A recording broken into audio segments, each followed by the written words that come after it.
Dok, paano ba ako makakadumi everyday?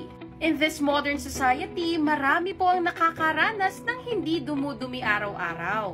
At malaki ang kinalaman ng diet, lifestyle, at stress po dito. Kaya lang kung hindi po tayo dumudumi everyday, hinahayaan din po natin ang mga toxins na magstay sa ating katawan. Kaya naman, here are 4 tips to have regular bowel movement. Number 1, relaxation and posture.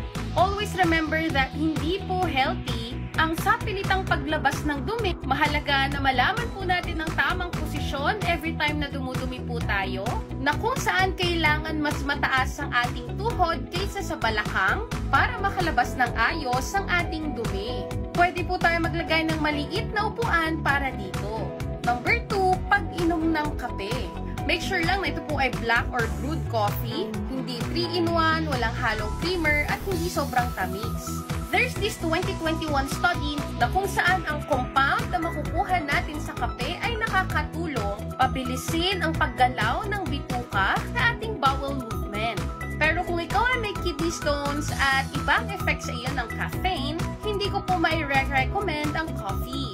Number 3, exercise. Dahil every time na nag-exercise po tayo, ni-stimulate din natin ng muscle, specifically sa lower part ng ating digestive tract na nakakatulong para mabilis mailabas ang dumi. Light exercise like walking or yoga to increase bowel movements. And number 4, you can take Provita probiotics. Because according to studies, po ito to improve the rate of intestinal motility. It also increases the amount of stool and nababawasan ng sintomas ng constipation. You can take 1 capsule at bedtime at pwedeng samahan ng Provita coffee for better results.